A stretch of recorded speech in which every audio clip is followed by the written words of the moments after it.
سلام، به کانال شاید من تو باشم خوش اومدین. توی این کانال داستان واقعی زندگی افرادی رو میشنوین که شاید یه روزی یه جایی توی خیابون از کنارتون رد شده باشن. لطفاً با لایک و سابسکرایبتون این کانال رو حمایت کنین. ممنونم. میدونی چی عجیبه؟ آدم از غریبه‌ها انتظار ضربه داره، نه از کسی که شبا باهاش زیر یه سقف میخوابه. اون شب نصف شب پامو که از تخت گذاشتم بیرون سرم گیج رفت.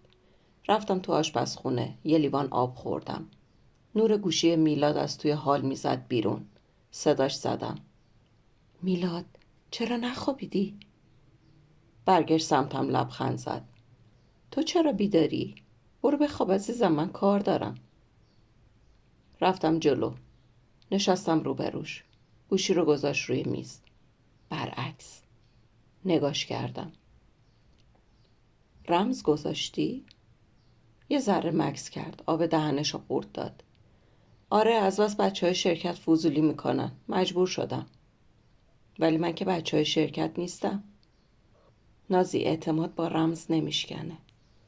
رفتم توی اتاق، گوشیمو برداشتم. بی خود و بی جهت شبکه‌های اجتماعی رو چک میکردم. ولی یه چیزی برام عجیب بود. نمیدونم چرا، ولی حس میکردم چیزی از دستم در رفته. مثل وقتی که یه چیزی رو توی دستت نگه میداری، بعد که نگاه میکنی گم شده. همینطور بی دلیل چرخیدم توی اتاق. دوباره گوشی رو برداشتم و گذاشتم. آخرشم مجبور شدم برم سراغ کتابام. چشمم کم کم سنگین شد ولی خوابم نمی برد. به جای اینکه توی تخت جا بگیرم همچنان زیر پتو غلط می زدم. فکر می کردم که شاید یه چیزی توی حرفاش بوده که من هیچ وقت توجه نکردم. شک افتاده بود به جونم. شاید واقعا همونطور که همیشه گفته بود زندگی کار و مسئولیت داره. ولی چرا باز اون چیزی که فکر می کنم نمیره؟ اون چیزی که حس می کنم. صبح که بیدار شدم میلاد خونه نبود. جای خالی بالشش سرد بود. روی میز فقط یه یادداشت کوتاه گذاشته بود. جلسه دارم. ظهر میبینمت. دوست دارم. رفتم دست و صورتمو شستم. برای خودم چای ریختم. نشستم روی مبل. گوشی خودم روی میز بود با یه عالمه اعلان بی ربط. همه چی عادی بود. همه چی معمولی. اما یه چیزی توی دلم سنگین بود. بی دلیل. صبحونه رو که خوردم لباس پوشیدم و رفتم بیرون. تو مسیر 1000 بار خواستم بهش زنگ بزنم بپرسم همه چی خوبه؟ ولی خندم گرفت. من همیشه اون آدمه بودم که به خودم میگفتم اگه هیچی نداری بگی زنگ نزن. لازم نیست خودتو کوچیک کنی. ظهر که شد پیام داد. نهار نمیتونم بیام، جلسه طول کشیده، بعداً جبران میکنم. یه عکسم فرستاد. خودش تو جلسه با یه لیوان قهوه جلوی دستش. کنارش فقط یه تیکه دست دیده میشد. ناخنهای لاک زده قرمز. 1000 تا زن میتونن تو جلسه باشن، 1000 تا لاک قرمز، ولی من نمیدونم چرا زوم کردم روی همون دست. شب که برگشت خونه خسته بود، حتی شامم نخورد. فقط اومد کنارم، دست انداخت دورم، پیشونیمو بوسید و گفت ببخش اگه این روزا زیادی ذهنم درگیره. یه لحظه نگاش کردم. مثل همیشه بود. ولی من مثل همیشه نبودم. نمیدونستم چرا، فقط حس میکردم یه تیکه کوچیک، یه گوشه نامرئی داره میلرزه. شب که رفتیم بخوابیم میلاد زود خوابش برد. عین همیشه. انگار دگمه خاموشی داشت. من اما پلک میزدم به سقف. نمیتونستم به ناخن قرمز فکر نکنم. نه که فکر کنم خیانته، نه. بیشتر یه حس بود، یه چیز نرم و تاریک که خزیده بود توی مغزم. صبح که پا شدم تصمیم گرفتم ول کنم. یعنی به خودم گفتم ولش کن. رفتم باشگاه، خرید، کارای روزمره. ولی شب که برگشت نشستم کنارش همینطوری الکی پرسیدم امروز چی کار کردی؟ جلسه چی شد؟ همزمان لبخند زدم. اما دستام سرد شده بود. میلاد یه نگاه بهم انداخت، لبخند زد. همونی که همیشه میزد. هیچی، جلسه طولانی، بحث بی نتیجه. گفتم کیا بودن؟ همون تیم همیشگی؟ یه ثانیه خیلی کوتاه. واقعا خیلی کوتاه مکث کرد. آره همونا، فقط مدیرمونم اضافه شده بود. یه جوری نگام کرد انگار منتظره که بگم خب دیگه بس بحث رو عوض کنیم. منم واقعا چیزی برای ادامه دادن نداشتم. سکوت کردم. 2-3 روز گذشت. همه چی ظاهرا عادی بود، اما من نمیدونم چرا حس می‌کردم میلاد یه ذره عوض شده. نه که مهربون نباشه، نه که سرد شده باشه. نه، دقیقا همون بود. همون شوخی‌ها، همون بوسه‌ها، همون خستگی‌ها. ولی یه چیزی فرق داشت. فقط نمیفهمیدم چیه. مثل وقتی یه آهنگ محبوبتو گوش میکنی، میفهمی یه نوتش کمه ولی نمیتونی بگی دقیقا کجاشه. یه شب همونطور که کنار هم نشسته بودیم و فیلم میدیدیم، گوشی میلاد روی میز ویبره زد. ناخودآگاه هر دومون یه نگاه انداختیم بهش. یه اسم افتاده بود روی صفحه. میم شین. میلاد سری گوشی رو برداشت و گفت صبر کن الان میام. رفت توی اتاق. من موندم رو مبل با یه قفسه سینه سفت و یه مشت فکر که نمیدونستم از کجا شروعش کنم. وقتی میلاد برگشت لبخند زد. یه جوری که انگار چیزی نشده گفت خب چی شد؟ فیلمو بدون من دیدی؟ سرمو تکون دادم. نه، نگه داشتم. کی بود؟ خم شد و بوسم کرد. یکی از بچهای شرکت کارت هدیه میخواست. میمشین کیه؟ من نمیشناسم. یه ذره خندید. دستشو زد به پیشونیش. وای نازی، مگه تو همه رو میشناسی؟ حرفشو باور کردم. نمیدونم. چیزی نگفتم. ولی از همون شب انگار یه چیزی توی من شل شد. نه که قطع شه. شل شد. مثل یه بنده کشی که میدونی بالاخره یه جا میزنه بیرون. چند روز بعدش داشتم وسایلمو توی کیفم میذاشتم که میلاد گفت اگه امروز زود برگشتی زنگ بزن شام بریم بیرون. دلم خیلی برات تنگ شده. نگاش کردم. چشماش برق میزد. همونطوری که همیشه موقع خندیدن برق میزد. دلم نرم شد. گفتم باشه. وسط روز زنگ زدم که بگم کارم زود تموم شده. تلفنش اشغال بود. 1 بار، 2 بار، 3 بار. یه لحظه گوشی رو پایین آوردم. یه فکری اومد توی سرم که همیشه ازش فرار میکردم. زدم توی گوگل هک کردن رمز گوشی.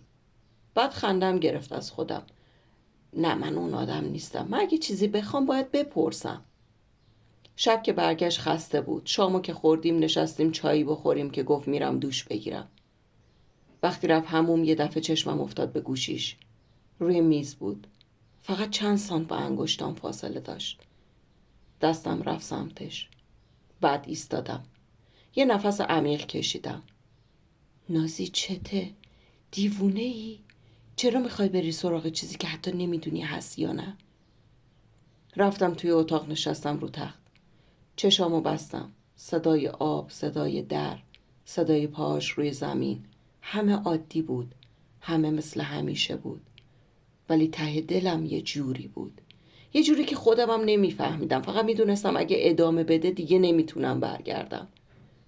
شب که خوابیدیم مثل همیشه میلاد زودتر از من خوابش برد. اما من چشمام باز رو به دیوار بود. یه فکری توی سرم رژه میرفت. اگه چیزی نیست چرا انقدر میترسم؟ و اگه چیزی هست؟ اگه واقعا چیزی هست؟ خب میخوام بدونم. واقعا میخوام بدونم. صبح زود قبل از اینکه بیدار شه پا شدم. رفتم توی آشپزخونه. صداشو شنیدم که گفت نازی کجایی؟ برگشتم. آب میخورم، بخواب تو. هنوز خیلی زوده. برگشت. چشماش بسته شد. اما من نمیتونستم بخوابم. کل روز حالم خراب بود. حتی سر کار. ظهر بهم زنگ زد. خوبی عشقم؟ خیلی ساکتی امروز. گفتم نه، فقط خستم. گفت امشب زود برگرد خونه. خیلی دلم برات تنگ شده. صدای مهربونش، همونی که همیشه عاشقش بودم، قلبمو نرم کرد. ولی یه گوشه ذهنم گفت نازی اون فقط داره باهات مهربون حرف میزنه. تو که مطمئن نیستی. شب که برگشت یه پاکت کوچیک دستش بود. گفت ببند چشاتو. خندیدم. میلاد این چیه؟ گفت ببند دیگه، ببند. چشمامو بستم. یه گردنبند ظریف انداخت گردنم. دیدم امروز زیادی بی‌حوصله‌ای، گفتم خوشحالت کنم. قلبم ریخت. خودم انداختم بغلش. اما نمیدونم چرا وسط اون بغل دلم لرزید. چون نفهمیدم این گردنبند یعنی داره یه چیزی رو پنهان میکنه یا واقعا دوستم داره. شب وقتی دوباره زود خوابش برد چشامو باز نگه داشتم. یه فکر زهراگین مثل مار خزیده بود تو مغزم. نازی، اگه نمیخوای هی عذاب بکشی یه بار برای همیشه بفهم و تمومش کن. فرداش رفتم پیش یه دوست قدیمی، یه دختری که همیشه با تکنولوژی ور میرفت. گفتم میخوام بدونم شوهرم با کی چت میکنه. نگام کرد و اخماش رفت تو هم و پرسید مطمئنی؟ یه لحظه مکث کردم، بعد سرمو تکون دادم. آره. دوستم لپتاپشو باز کرد. ببین نازی، من قول نمیدم بتونم کاری کنم فقط اگه واقعا بخوای میتونم یه امتحان کنم. یه ذره مکث کردم و گفتم باشه امتحان کن. اون روز وقتی رفتم خونه میلاد هنوز نیامده بود. صدای کلیدش که توی قفل چرخید قلبم ریخت پایین. در رو باز کرد اومد تو. عشقم، خسته ای؟ چه زود اومدی امروز؟ نگاش کردم. لبخند زدم. آره، گفتم زود بیام پیشت. یه جوری بغلم کرد که نفسم گرفت. یه لحظه پیش خودم گفتم نازی، داری اشتباه میکنی. این مرد عاشقته. داری زیادی شک میکنی. اما همون شب وقتی کنار هم روی مبل نشسته بودیم گوشیش دوباره ویبره زد. یه لحظه گذاشتش زیر کوسن. خودشو کشید سمتم. بیا بغل عشقت، بذار این گوشی لعنتی هم یه دقیقه بمونه. یه چیزی تو دلم فرو ریخت. نه از مهربونیش، از همین پنهونکاریای کوچیک. لبخند زدم اما ته دلم یه خراش کوچیک برداشت. 2 روز بعدش دوستم بهم پیام داد. یه شماره هست که زیاد بهش زنگ میزنه، فقط همینو پیدا کردم. یه شماره ناشناس. شماره رو زدم تو گوشیم. تلگرامو باز کردم، نه عکس نه اسم، هیچی. یه لحظه خواستم براش بنویسم سلام، ولی دستم لرزید. نه، این راهش نیست. همون شب وقتی میلاد همون بود گوشیش روی میز ویبره زد. یه پیام اومد، صفحه روشن شد. یه اسمی پرید رو صفحه. نه، اسم زن نبود، یه اسم مردونه بود. ولی چرا دل من خالی شد؟ چرا حس کردم تهش یه چیزی درست نیست؟ وقتی میلاد از همون اومد بیرون من وانمود کردم خوابم. گوشیم زیر پتو بود. یه چشم باز، یه چشم بسته. نگاش میکردم. آروم رفت سمت گوشیش، صفحه رو چک کرد. سری نوشت و جواب داد و بعد چیزی دیدم که نفسم برید. یه دفعه گوشی رو برداشت، آروم در خونه رو باز کرد و رفت بیرون. ساعت نزدیک 12 شب بود. پاهام میلرزید. بلند شدم و پنجره رو وا کردم. دیدم که ماشینش داره دور میشه. پاهام بی‌حس شد. نشستم رو زمین. دستم رو گذاشتم روی دهنم که صدای نفسم در نیاد. یه ساعت بعد برگشت. خودم رو زدم به خواب. صبح وقتی رفت سر کار انگار قلبم جا مونده بود. قلبی که فقط میزد بدون اینکه بدونم برای کی. چند شب بعد وقتی فکر میکرد من خوابم دوباره زد بیرون. این دفعه اما سری لباس پوشیدم و رفتم دنبالش. من ماشین رو همیشه توی کوچه پارک میکردم و اون توی پارکینگ، پس وقت داشتم مانتومو بپوشم و برم دنبالش. ماشین میلاد پیچید توی یه کوچه خلوت. پارک کرد و چراغ ماشین رو خاموش کرد. یه زن از ساختمون اومد بیرون. قلبم ایستاد. داشتم میگفتم دیدی خیانت میکنه؟ دیدی؟ ولی زن از کنارش رد شد. میلاد رفت سمت در یه ساختمون، زنگو زد. در باز شد، رفت تو. 1 رو 20 دقیقه که گذشت بعد یه مرد از ساختمون اومد بیرون. یه مرد مسن با موهای جوگندمی. رفت سمت ماشین میلاد، یه پاکت رو گذاشت توی داشبوردش و برگشت تو. من فقط نگاه میکردم. دستام یخ کرده بود. یه چیزی این وسطه. بند وجودم داشت خورده میشد. اون شب وقتی میلاد اومد خونه روی کاناپه نشسته بودم. یه جوری نگاش کردم که خودش فهمید، هول کرد. سکوت کردم. چی شده نازی؟ چرا این شکلی نگاه میکنی؟ یکی از همکارام حالش بد شده بود، باید میرفتم به دادش میرسیدم. لبخند زدم. چیزی نیست. از جام بلند شدم و رفتم توی تخت. وقتی میلاد اومد توی تخت بوشو حس کردم. همون عطری که همیشه میزد، اما امشب سنگین تر بود. خوبی؟ آره. چرا قلبت انقدر تون میزنه عزیزم؟ خستگیه. لبخند زد. بغلم کرد. آروم گفت من همیشه کنارت میمونم. میدونی که. بغض کردم. سرمو چسبوندم به سینش. میلاد، اگه یه روز بفهمم چیزی ازم پنهون کردی چی؟ یه لحظه نفسش مکث کرد. فقط چند ثانیه. اما واسه من کافی بود. آروم دست کشید توی موهام.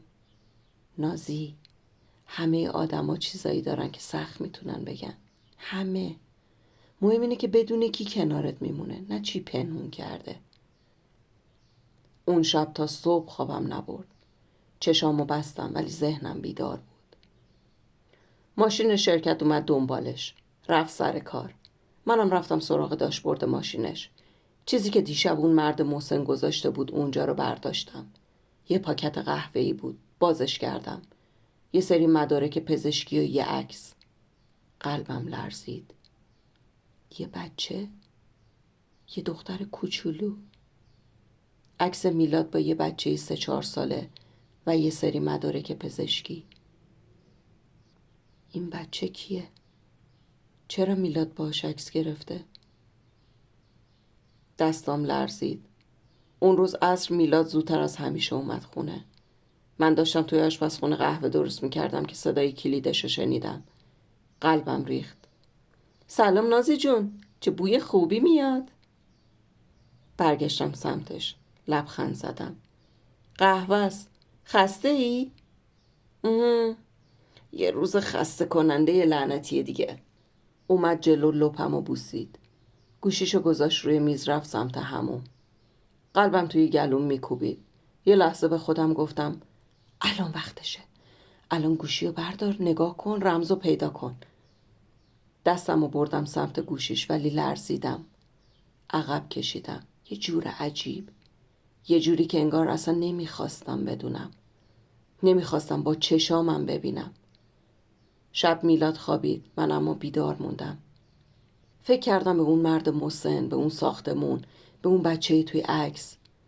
اگه خیانت بود، یعنی پای یه بچه هم وسطه؟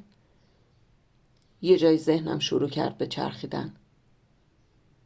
یعنی چی؟ یعنی میلاد داشته به من خیانت میکرده؟ یعنی یه رابطه طولانی داشته که الان نتیجهش یه بچه است؟ یه مشکل خیلی بزرگ داره؟ الان شاید میخواد حضانت بچه رو بگیره.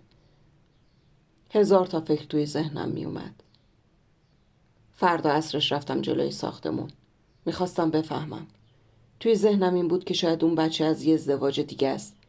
توی درگیری ذهنی بودم که میلاد از سر کوچه پیچید داخل و کلی هم خرید دستش بود. رفت دم در و زنگ زد. در باز شد و رفت تو. چند دقیقه همونجا خوش شده بودم. انگار یکی با قل و زنجیر بسته بودم به صندلی ماشین. بالاخره خودم رو جمع کردم و پیاده شدم. رفتم در خونه.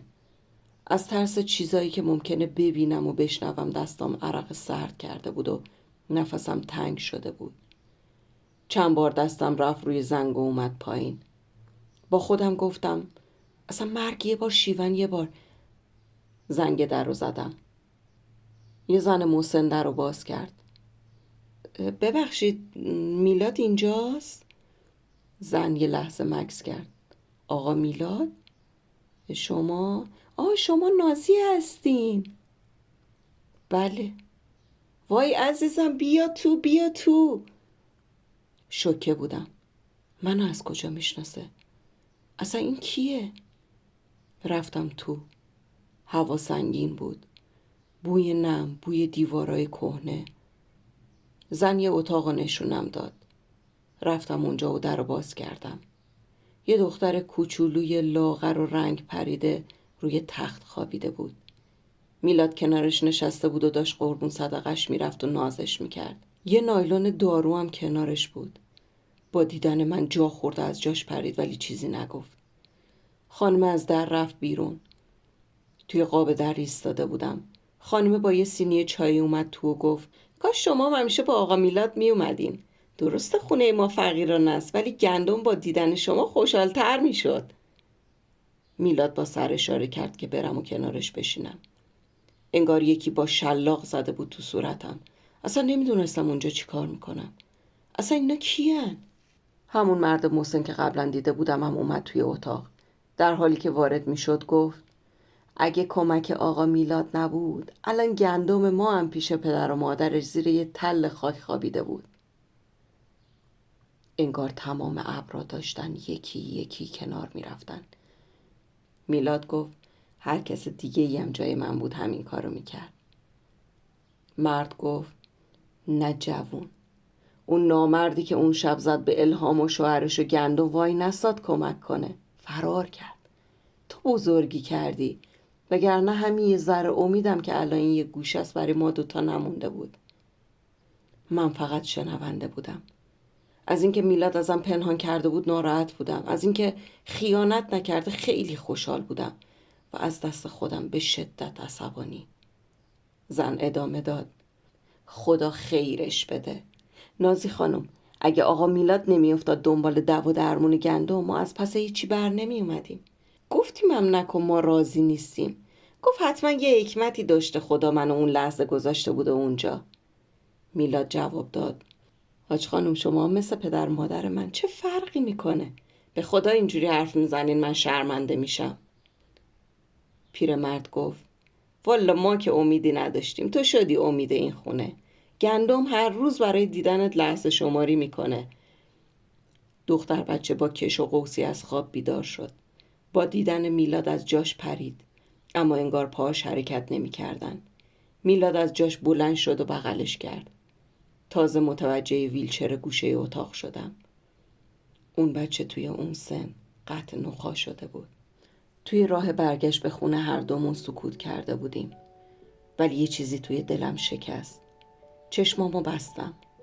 همه اون روزایی که فکر میکردم میلاد داره دور میشه، سرد میشه، به هم اهمیت نمیده، همش صرف این میشد که زخمی رو ببنده که حتی مال خودش نبود.